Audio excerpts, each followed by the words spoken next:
নমস্কার বন্ধুরা, কেমন আছো সবাই? আশা করি সবাই ভালো আছো। আমিও ভালো আছি।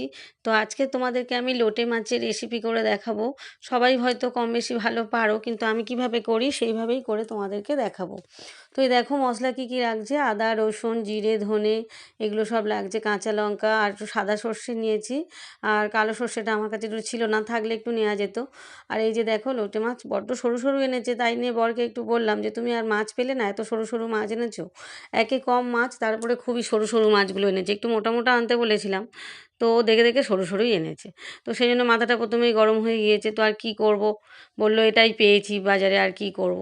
তা আজ একটু লোটে মাছ খাওয়ার ইচ্ছে হয়েছিল, তো ওকে আনতে বলেছিলাম। তো এরকমই সরু সরু মাছ এনেছে, অল্প করেই এনেছে, খুব বেশি আনেনি।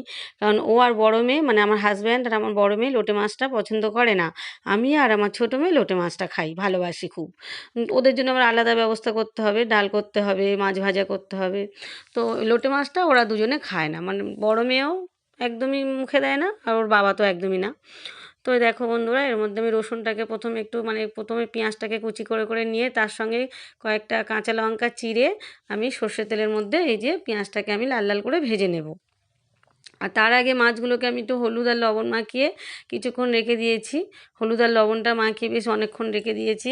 এবার আমি একটু রসুন, একটুখানি মানে রসুনটাকে আমি একটুখানি বেটে নেব শিলনোড়াতে, ফের বেটে নিয়ে এর মধ্যে আমি রসুনটাকে দিয়ে দিলাম। দিয়ে ভালো করে রসুনটা আগে আমি ভেজে নিলাম পেঁয়াজ আর কাঁচা লঙ্কার সঙ্গে। তারপরে আমি যে মশলাটা বেটে নিয়েছিলাম মিক্সিতে, সেটা হচ্ছে ওই যে আদা রসুন, এই রসুন না, রসুনটা আগে বেটে নিয়েছি শিলনোড়াতে।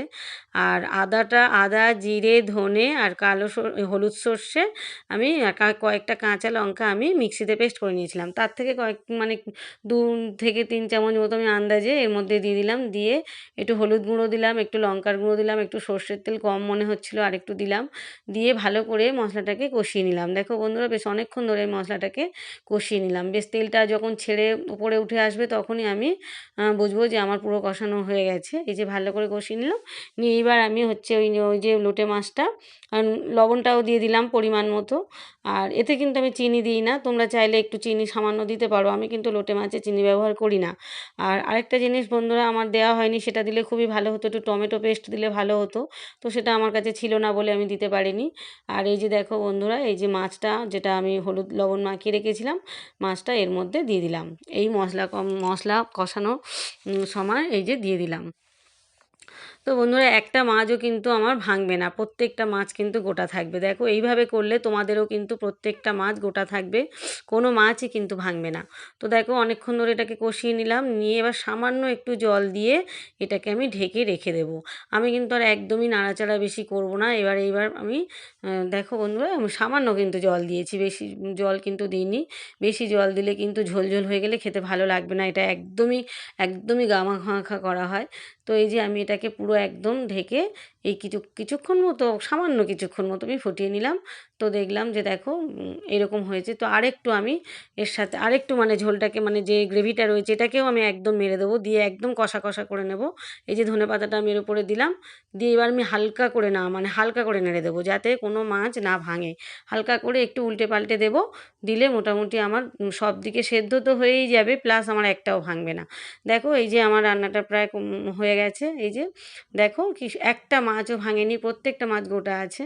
তো এই যে দেখো ভাত সমস্ত আমার মানে এই যে লোটে মাছ আমার রেডি। এবার আমি চচ্চড়ি করব, তার জন্য আমি এই যে সমস্ত এবার কাটা কোটাগুলো করে নিচ্ছি। এই যে দেখো পুঁই ভেটুলি দিয়ে আর হচ্ছে একটা মূলো, এই যে একটা মূলো আর হচ্ছে পালং শাক, এই যে এইগুলো দিয়ে আমি একটা চচ্চড়ি করব। তো বন্ধুরা, এই রান্নাগুলো করে শেষ করে উঠতে আমার কত বেলা হয়ে গিয়েছিল, মানে প্রায় 1:30 মতো বেজে গিয়েছে রান্নাগুলো শেষ করতে। তারপরে আমি খেয়ে মানে চান করে খেয়ে দিয়ে নিয়ে তারপরে আমি এই ভিডিওটা পোস্ট করছি। তো দেখো বন্ধুরা, এই যে আমার এই চচ্চড়িটা করতেই একটু দেরি হয়ে গিয়েছে। চচ্চড়ি একটু অনেকগুলো আনাজ দিতে হয়, তো কাটতে কাটতে একটু দেরি হয়ে গিয়েছে। আর এমনিতেই শীতকালের বেলা, আর আমার এই যে একটা ছোটো জা, নতুন যে জাটা হয়েছে, সে এসে বলছে দিদিভাই আমি একটুখানি ভিডিও তুলে দেবো তোমার। আমি বলছি আমার যা অবস্থা কোথায় আর ভিডিও তুলবে, আমার তো একবার রান্না করে করে মুখ চোখ পুরো কালি হয়ে গিয়েছে। আর এত বেলা হয়ে গিয়েছে, তখন চানও হয়নি, আর মুখ চোখ কেমন কালি কালি লাগছে দেখো বন্ধুরা। আর হচ্ছে ও বলছে, "দিদিভাই একটু তুলে দিই না, ভালো লাগবে দেখতে।